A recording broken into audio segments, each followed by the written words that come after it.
Design a fabric belt to transmit 11 kW at 420 rpm of an engine to a line shaft of 20 rps.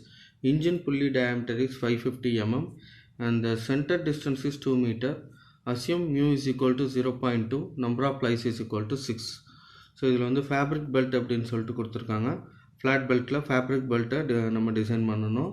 Power transmission கொடுத்துருக்காங்க 11 kilowatt அப்படின்னு சொல்லிட்டு. So power வந்து 11 kilowatt அப்படின்னு சொல்லிட்டு நான் எழுதிக்கிறேன்.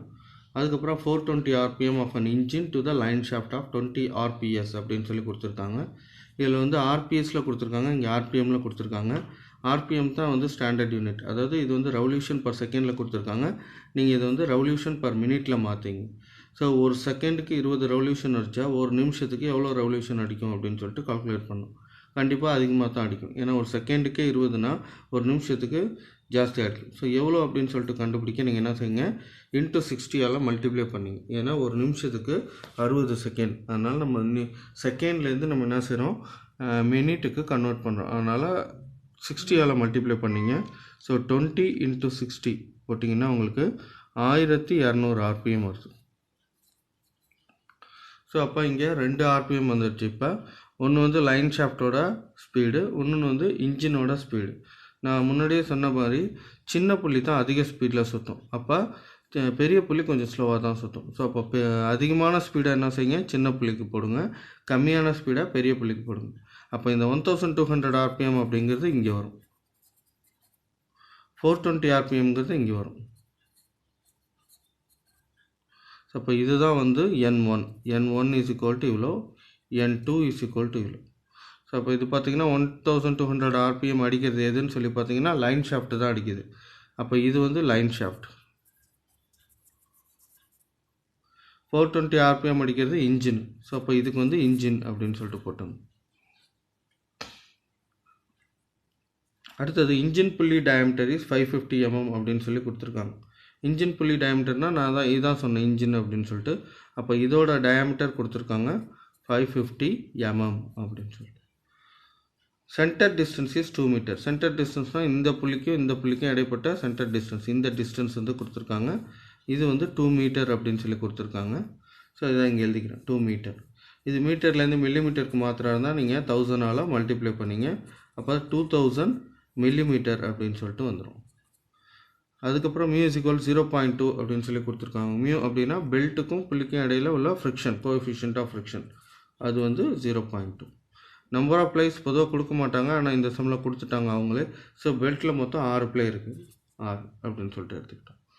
ஸோ இப்போ நமக்கு ஸ்மால் டி தெரியாது, பெரிய டயமீட்டர் தெரியும். பெரிய டயமீட்டர் வந்து 550 ஆர்பிஎம், இன்ஜினோட புள்ளி டயமீட்டர் 550 அப்படின்னு சொல்லி கொடுத்துருக்காங்க எம்எம்.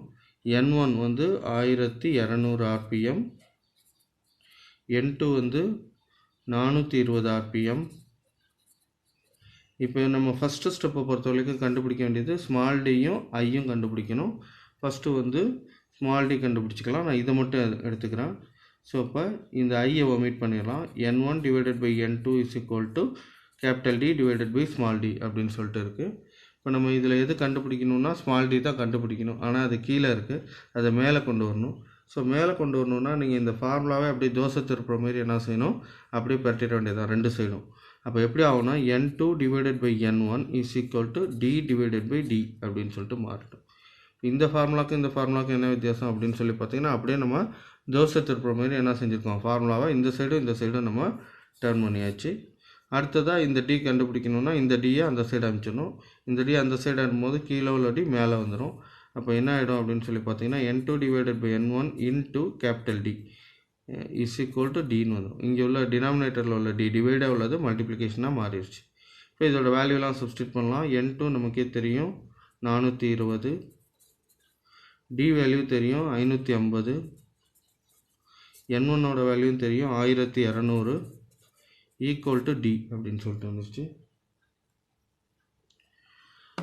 ஸோ இப்போ 420 இன்ட்டு 550 டிவைடட் பை 1200 192.5 mm வருது. So D is equal to 192.5 mm.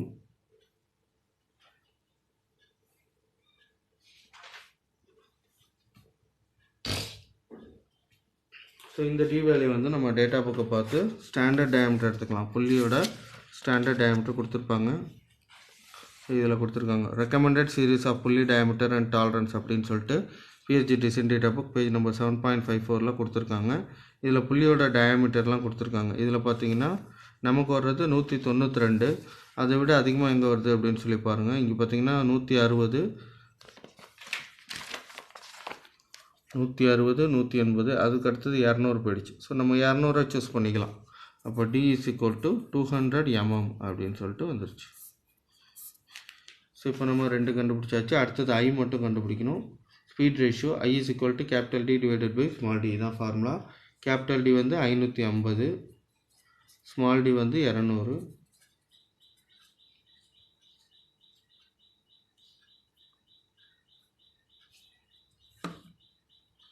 /200 =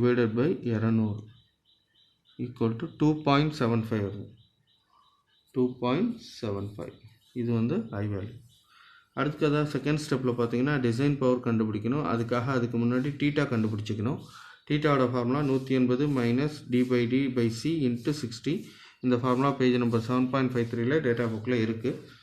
so அப்போ டீட்டா = 180 நான் வேல்யூ மட்டும் சப்ஸ்டியூட் பண்ணுறேன். கேபிட்டல் டியோட வேல்யூ வந்து 550, ஸ்மால் டியோட வேல்யூ 200 / c னா சென்டர் டிஸ்டன்ஸ், அது வந்து 2000 × 60. அப்போ டீட்டா = எவ்வளோ வருதுன்னு சொல்லிட்டு பார்க்கலாம்.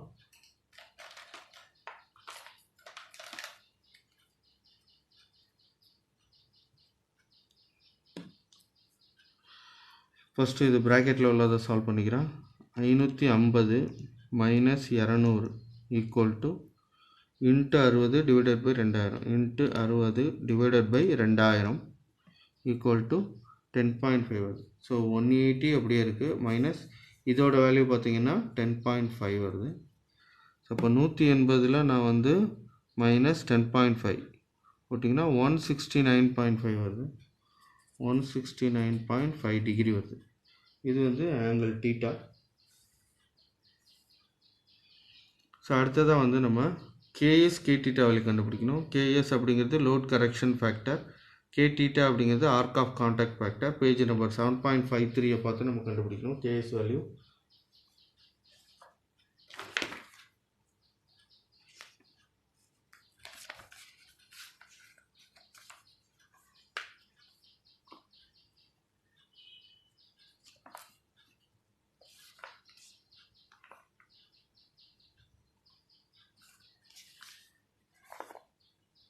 ஸோ இதில் பார்த்தீங்கன்னா லோட் கரெக்ஷன் ஃபேக்டர் அப்படின்னு சொல்லி பேஜ் நம்பர் 7.53 கொடுத்துருக்காங்க.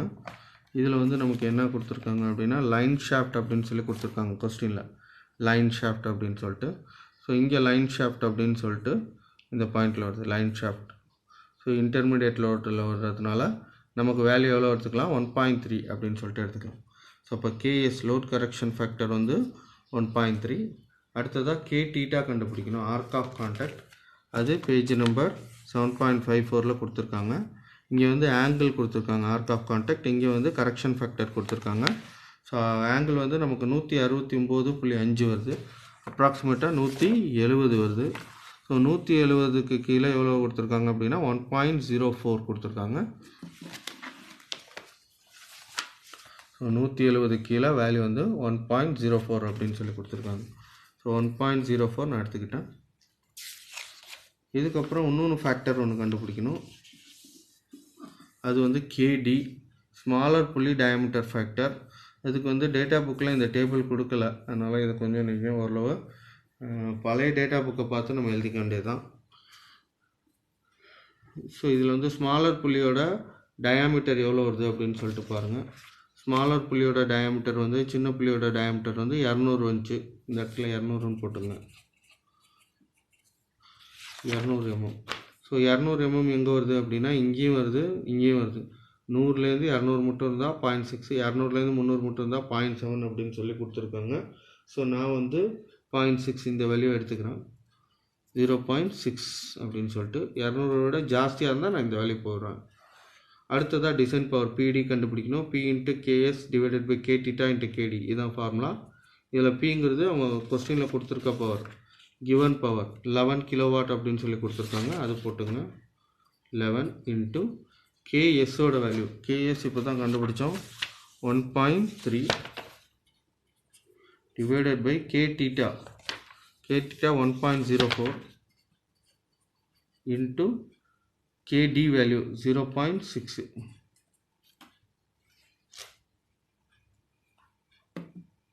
So bracket open, 11 into 1.3 bracket close, divide bracket open, 1.04 into 0.6 bracket close equal to 22.92 வருது. 22.92 kilowatt. இதான் வந்து டிசைன் பவர். அடுத்தது மூணாவது ஸ்டெப்பில் பார்த்தீங்கன்னா லோட் ரேட்டிங் கண்டுபிடிக்கணும். அதுக்கு நம்ம வெலாசிட்டி ஆஃப் த பெல்ட் கண்டுபிடிக்கணும். அதுக்குண்டான formula pi D N1 divided by 60,000. So pi into D, டினா சின்ன புள்ளியோட டயமீட்டர், இப்போ தான் பார்த்தோம் 200 அப்படின்னு சொல்லிட்டு, இன்ட்டு N1னா சின்ன புள்ளியோட ஸ்பீடு 1200 RPM டிவைடட் பை 60,000.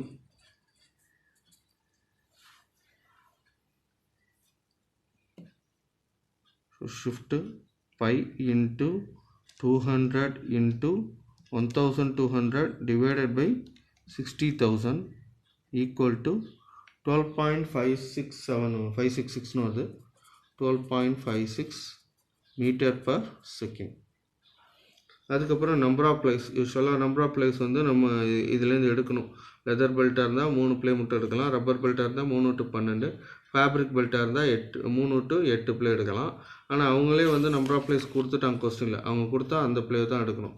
6 அப்படின்னு சொல்லிட்டு கொடுத்துருக்கிறதுனால நம்ம அதே வேல்யூ எடுத்துக்கலாம். Number of plies is equal to 6.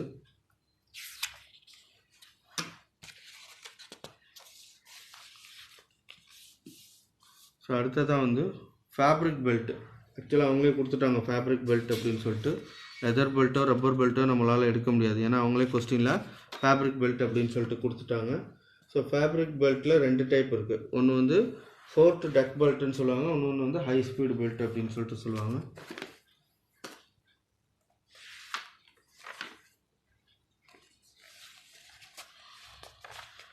So இதில் பார்த்தீங்கன்னா 2 டைப் இருக்குது. ஹை ஸ்பீடு பெல்ட்டுன்னு ஒன்று, ஃபோர்த் டக் பெல்ட் அப்படின்னு சொல்லிட்டு ஒன்று இருக்குது. இதில் வந்து நான் ஃபேப்ரிக் ஃபோர்த் டக் பெல்ட்டை நான் அசியூம் பண்ணிக்கிறேன்.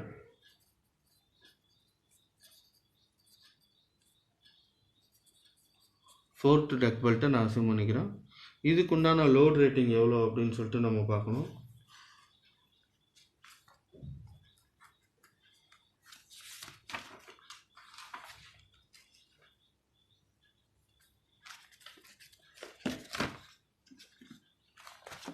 ஸோ ஃபோர்த் டக் பெல்ட்டுக்கு உண்டான லோட் ரேட்டிங் வந்து 0.0289 அப்படின்னு சொல்லிட்டு கொடுத்துருக்காங்க, கிலோவாட்டில் கொடுத்துருக்காங்க. இது வந்து பேஜ் நம்பர் 7.54 டேட்டா புக்கில் இருக்குது.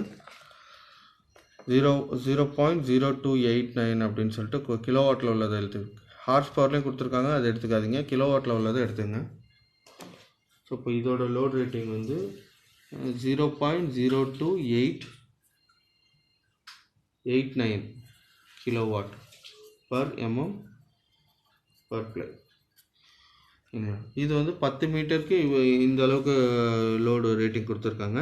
ஆனால் நம்ம பெல்ட்டோட வெலாசிட்டி நம்ம இப்போ தான் கால்குலேட் பண்ண எவ்வளோ வந்துச்சுன்னா 12.56 வந்துச்சு. ஸோ 12.56க்கு நமக்கு லோடு ரேட்டிங் என்ன வரும் அப்படின்னு சொல்லிட்டு இங்கே ஒரு கால்குலேஷன் போடணும். இந்த ஃபார்முலா டேட்டா புக்கில் இருக்குது, பார்த்துங்க.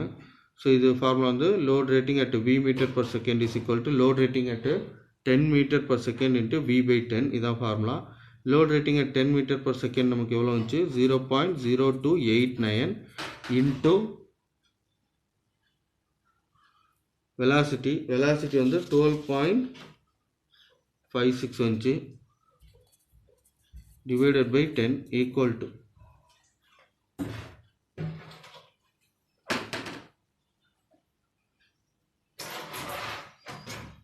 ஸோ இந்த 12.56 ஆல்ரெடி கால்குலேட்டரில் இருக்குது, இன்ட்டு 0.0289 டிவைடட் பை 10 போட்டிங்கன்னா 0.0363 அப்படின்னு சொல்லிட்டு வருது. Kilowatt per mm per play. அடுத்தது width of belt கண்டுபிடிக்கணும். ஃபார்முலா வந்து design power PD divided by load rating into number of ply. இதில் வந்து டிசைன் பவர் ஆல்ரெடி நம்ம கண்டுபிடிச்சாச்சு. இதுதான் design power, sorry load rating. இது டிசைன் பவர் இங்கே கண்டுபிடிச்சிருக்கோம். டிசைன் பவர் வந்து 22.92 வருது. 22.92 டிவைடட் பை லோட் ரேட்டிங் வந்து 0.0363 வருது இன்ட்டு நம்பர் ஆஃப் ப்ளை வந்து 6. இது கொஸ்டின்லேயே கொடுத்துட்டாங்க. ஸோ இதில் வந்து வித் பி கண்டுபிடிச்சிடலாம்.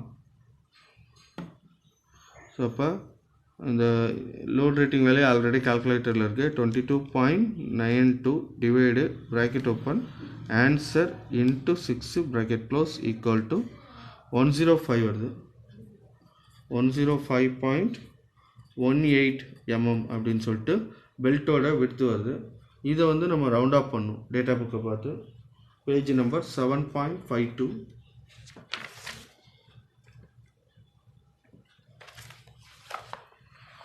ஸோ நம்ம சூஸ் பண்ணது 6 ப்ளே. 6 ப்ளேக்கு வந்து ஸ்டாண்டர்ட் விட்த்து கொடுத்துருக்காங்க. பெல்ட்டோட விட்த்து என்னென்ன கொடுத்துருக்காங்கன்னா 100, 112, 125, அதுக்கப்புறம் 152, 180 அது போல் வேல்யூஸ் போகுது.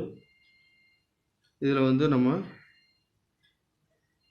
பெல்ட்டோட விட்த்து வந்து 105 தாண்டிடுச்சு. அதனால் 100 தாண்டினால நம்ம 112 அப்படின்னு சொல்லிட்டு எடுத்துக்கலாம். So P is equal to 112 mm. அடுத்ததாக வந்து லெங்க்த்து கண்டுபிடிக்கணும். பெல்ட்டோட length formula 2c plus pi into D plus D by 2 plus D minus D the whole square divided by 4c. இந்த ஃபார்முலா பேஜ் நம்பர் 7.53ல் டேட்டா புக்கில் இருக்குது, பார்த்துங்க. 2 into C. C வந்து சென்டர் டிஸ்டன்ஸ். சென்டர் டிஸ்டன்ஸ் வந்து நமக்கு 2000 mm வந்துச்சு. 2000 plus pi into D plus D. Capital D வந்து 550, ஸ்மால் டி வந்து 200 டிவைடட் பை 2. ஸ்மால் டி வந்து 200 plus 550 minus 200 the whole square divided by 4 into C equal to. So இது ரெண்டத்தையும் multiply பண்ணால் நமக்கு 4000 வரும். ப்ளஸ்ஸு இதோட வேல்யூ எவ்வளோ வருதுன்னு பார்க்கலாம். ஃபஸ்ட்டு 550 200 ரெண்டத்தையும் கூட்டியிருக்கேன் into pi divided by 2 equal to 11798 வருது. 1178.097 வருது. ப்ளஸ்ஸு இந்த வேல்யூ பார்க்கலாம். ஃபஸ்ட்டு 550 மைனஸ் 200 இது ரெண்டத்தையும் மைனஸ் பண்ணோம்னா 350 வருது. அதை ஸ்கொயர் பண்ணணும். Divide bracket open 4 into 2000 equal to 15.31 வருது. 15.31. இது எல்லாத்தையும் டோட்டல் பண்ணலாம். ஸோ இந்த வேல்யூ ஆல்ரெடி என் கால்குலேட்டரில் இருக்குது. ப்ளஸ்ஸு இது போடலாம் 1178.097 ப்ளஸ் 4000 போட்டிங்கன்னா 5193 வருது. இஸ் ஈக்குவல் டு 5193 mm .441 அப்படின்னு சொல்லிட்டு வருது. இது வந்து பெல்ட்டோட லெங்க்த்து. இந்த பெல்ட்டோட லெங்க்த்தில் நம்ம வந்து கொஞ்சம் ரெடியூஸ் பண்ணணும், பர்சன்டேஜ் ரெடியூஸ் பண்ணணும். ஏன் அப்படின்னா அப்போ தான் கொஞ்சம் டைட்டாக இருக்கும். ஸோ இப்போ நமக்கு கொடுத்துருக்குது 6 ப்ளே கொடுத்துருந்தாங்க. 6 ப்ளேக்கு எவ்வளோ பர்சன்டேஜ் ரெடியூஸ் பண்ணலாம் அப்படின்னு சொல்லிட்டு பார்க்கலாம். ஸோ பெல்ட்டோட ப்ளேயை கொடுத்துருக்காங்க 4, 5, 6 ப்ளே இருந்தால் 1% வந்து லெங்க்த்தை ரெடியூஸ் பண்ணணும் அப்படின்னு சொல்லிட்டு இங்கே டேட்டா புக்கில் பேஜ் நம்பர் 7.53ல் கொடுத்துருக்காங்க 1%. ஸோ அப்போ 1% நம்ம ரெடியூஸ் பண்ணிட்டா இந்த லெங்க்த்தில் நம்ம என்ன செய்யணும்னா 5193.41ல் இன்ட்டு 99 டிவைடட் பை 100, அதாவது 99%ஆல் மல்டிப்ளை பண்ணுறோம். அப்படின்னா என்ன அர்த்தம், 1% நம்ம ரெடியூஸ் பண்ணுறோம் அப்படின்னு சொல்லிட்டு அர்த்தம். ஸோ அப்போ 5193.41 into 99 divided by 100 is equal to 5141 வருது. 5141 mm. இதான் வந்து பெல்ட்டோட லெங்க்த்து. அடுத்தது வந்து புள்ளியோட விட்த்து கண்டுபிடிக்கணும். ஸோ இதுக்கு டேட்டா புக்கில் பேஜ் நம்பர் 7.54 பாருங்கள். ஸோ இங்கே கொடுத்துருக்காங்க புள்ளியோட விட்த்து ஸோ புள்ளியோட விட்த் வந்து பெல்ட்டோட விட்த்தை பொறுத்து புள்ளியோட விட்த் அமையும். ஸோ பெல்ட்டோட விட்த் என்ன ரேஞ்சில் இருக்குது அப்படின்னு சொல்லிட்டு நம்ம பார்க்கணும். பெல்ட் விட்த் வந்து நமக்கு 112 வருது. ஸோ 112 அப்படின்னா பார்த்தீங்கன்னா அப் டு 125 மட்டும் ஃபஸ்ட்டு. 125லேருந்து 250 இருந்தால் 25 mm ஆட் பண்ணிக்கணும். 250லேருந்து 375 இருந்தால் 38 mm ஆட் பண்ணிக்கணும். ஸோ நம்ம வந்து இப்போ 13 mm ஆட் பண்ணணும். எதோட அப்படின்னா இந்த பெல்ட்டோட விட்தோட. அப்போ தான் நமக்கு வந்து புள்ளியோட விட்த்து கிடைக்கும். ஸோ புள்ளி விட்த் இஸ் ஈக்குவல் டு பெல்ட்டோட விட்த்து ப்ளஸ்ஸு 13 mm வருது. பெல்ட்டோட விட்த் வந்து 112 + 13 போட்டிங்கன்னா 125 mm வருது.